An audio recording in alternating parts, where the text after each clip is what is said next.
soal kali ini membahas tentang takdir. Ya. Takdir kan sudah ditulis mulai dari kita lahir, dan takdir kematian seperti tempat, jam, dan tanggal tidak dapat dirubah. Lalu kenapa kita harus meminta atau berdoa mati husnul khotimah?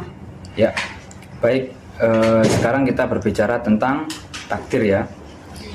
Jadi takdir itu kan kita tahu bahwa takdir itu ada dua macam ya, yaitu takdir mu'allaq dan takdir mubrom. Ya. Takdir mu'allaq itu takdir yang kita diberikan oleh Allah ruang gerak untuk kemudian bisa berupaya untuk merubahnya ya, seperti bagaimana kalau kita ingin sehat ya kita terapkan pola hidup sehat kalau ingin sehat, atau kalau misalnya kita kepingin pandai ya kita harus banyak belajar, menghafal dan sebagainya ya.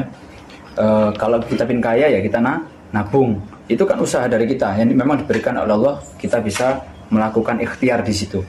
Ada juga takdir mubrom, takdir yang kemudian memang kita tidak bisa merubahnya ya, karena memang itu sudah ditulis oleh Allah di Lauhil Mahfudz sebelum manusia tadi itu dilahirkan ya. Maka kenapa kok Allah tadi itu masih meminta kita untuk berdoa walaupun dalam urusan kematian misalnya tadi ya, karena kita kan gini, takdir mubrom ini kan sifatnya kan misteri semua ya, takdir mu'allaq maupun mubrom ini sifatnya misteri, kita nggak tahu artinya apa yang akan terjadi di depan, kita nggak tahu. Nah maka karena kita tidak tahu, disitulah kita diminta untuk berikhtiar, memohon kepada Allah supaya apa yang akan kita dapatkan di masa depan adalah kita mendapatkan yang terbaik. Nah tadi misalnya, tapi kan kita sudah ditentukan, misalnya mati itu termasuk takdir mubrom kan, ya nggak bisa rubah lagi, nggak bisa dimajukan, nggak bisa dimundurkan, karena sudah ditentukan di mana titik letaknya, di jam keberapa, menit keberapa kita mati sudah ditentukan. Kenapa kita masih harus berdoa, apalagi minta husnul khotimah?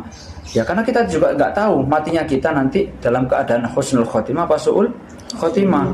Maka disitulah kita diminta oleh Allah untuk kemudian memohon kepada Allah ya. Dan kita harus pahami juga bahwa berdoa itu merupakan salah satu perintah Allah ya, ud'uni astajib lakum, berdoalah kepadaku maka aku akan mengabulkannya. Maka berdoa itu bukan hal yang kemudian sia-sia, tidak, itu memang perintahnya Allah ya.